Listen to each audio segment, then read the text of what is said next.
toutes et à tous. Cette semaine, l'hebdo du développement durable s'immisce parmi le réseau Énergie de femmes d'EDF. Mais c'est aussi les vacances et les enfants en profitent pour s'initier à la boulangerie bio et nous aussi. Et en fin d'émission, ne manquez pas le début de la série de portraits de jeunes qui ont choisi l'apprentissage. Cette semaine, rencontre avec Geoffrey, technicien d'exploitation chez ERDF.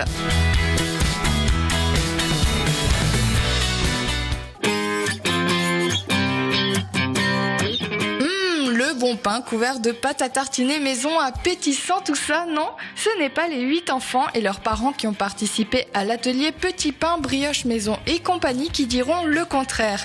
Des produits 100% bio et locaux dans les mains, les enfants laissent parler leur âme de cuisinier en herbe. Le but, les sensibiliser un peu au développement durable. Tous les produits qu'on utilise, c'est des produits issus de l'agriculture biologique. Donc on n'explique pas forcément aux tout petits ces choses-là parce qu'ils sont encore très jeunes.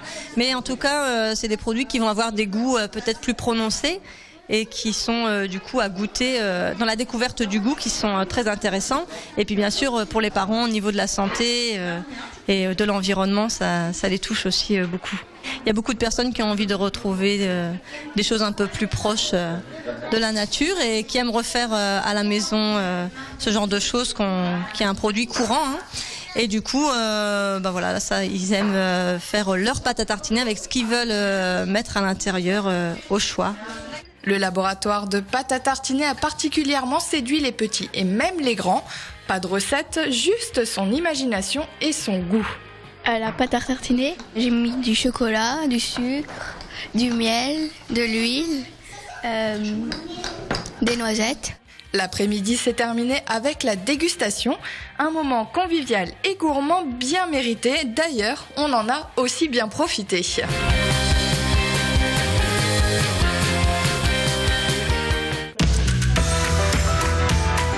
Une cinquantaine de femmes se sont réunies mardi 10 février à la centrale nucléaire de Fessenheim. Leur point commun, elles font toutes partie du réseau Énergie de femmes d'EDF. Alors actuellement, le réseau Alsace-Franche-Comté d'énergie de femmes compte environ 70 personnes, 70 femmes. On compte peu d'hommes dans notre réseau, ça fait partie de nos leviers de progression dans les années à venir.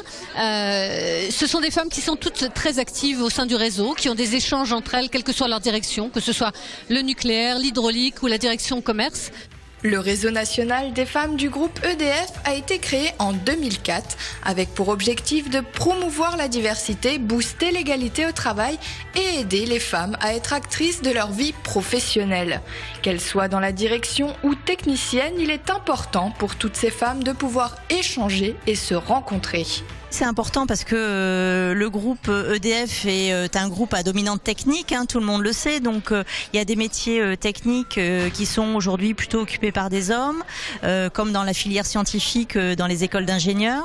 Et puis c'est important de montrer, de faire échanger les femmes entre elles pour identifier les parcours qui sont possibles, les métiers qui sont possibles, leur montrer que des évolutions, des changements de carrière sont également possibles, parce que souvent, par rapport aux hommes, les femmes ont parfois un manque de confiance en elles, et ces réseaux internes avec des mentors ou avec des marraines permettent aussi à chacune de retrouver un repère et puis de pouvoir faire une belle carrière dans l'entreprise.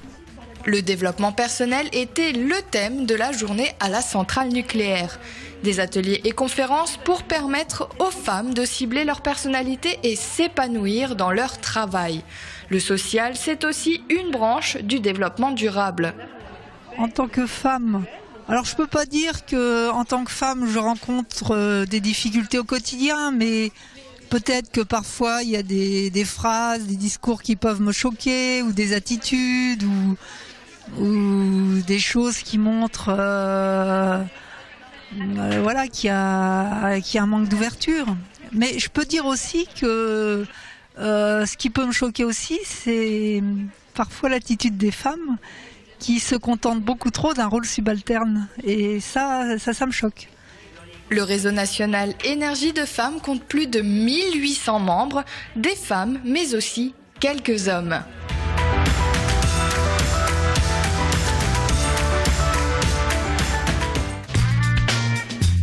Geoffrey est technicien d'exploitation réseau chez ERDF.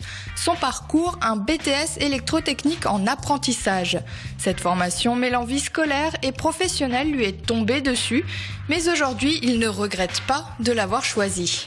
Ça m'a montré le monde du travail avec tous ces impératifs, comme je vous dis, la ponctualité, la motivation de faire du bon boulot, c'est pas toujours facile. Le boulot, c'est fatigant et c'est vrai que quand on commence assez jeune, après on est vite apte à être un bon professionnel. J'ai toujours aimé les maths et les sciences, donc au début j'étais parti en études scientifiques et donc en soi-même les sciences me plaisaient, mais je voyais pas ma poursuite d'avenir, donc c'est pour ça que je suis allé en bac électrotechnique, parce que donc l'électricité fait un bon lien entre la partie manuelle et la partie scientifique mathématicien, on va dire. Aujourd'hui, le quotidien de Geoffrey se passe sur le terrain. Réparation de lignes endommagées, mise en place de nouveaux réseaux électriques. Bien plus qu'un simple travail technique, Geoffrey s'épanouit au sein de son entreprise. Je suis quelqu'un qui aime énormément l'extérieur et donc dans le boulot qu'on me propose, c'est vrai qu'on est souvent dehors pour différentes causes, les aléas climatiques qui endommagent le réseau, donc on doit sortir pour réparer. On a un boulot d'équipe aussi, on travaille en équipe et je trouve ça vraiment intéressant. Geoffrey s'est rapidement rendu compte des plus-values de l'apprentissage et veut transmettre son expérience à tous ces jeunes qui, comme lui, sont perdus au moment de s'orienter. Je leur dirais que eux-mêmes ils se fassent leur propre expérience, parce que moi, avant d'arriver dans cette voie-là, je me suis cherché et c'est une fois que j'ai trouvé cette voie-là que je me suis senti bien dans ce que je faisais et donc j'ai continué. Après, faut essayer essayer. Parce que c'est vrai que c'est dur de savoir ce qu'on a envie de faire dans la vie, c'est pas toujours facile. Pour Geoffrey, la voie est tracée, son BTS en poche. Depuis juin, il a été recruté par ERDF.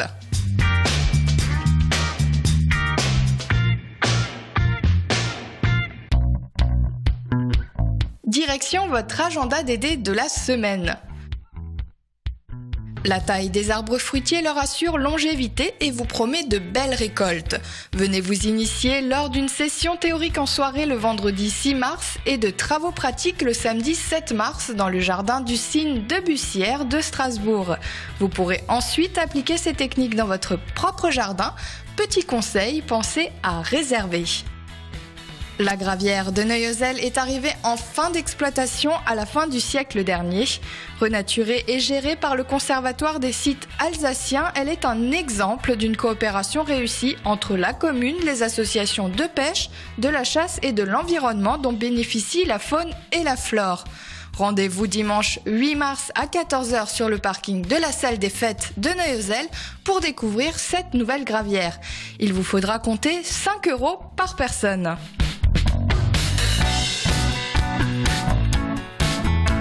L'hebdo du développement durable, c'est déjà terminé pour cette semaine, mais on se retrouve dès mercredi prochain pour un nouveau numéro. En attendant, pour voir ou revoir cet épisode, direction le www.alsace20.tv. À la semaine prochaine.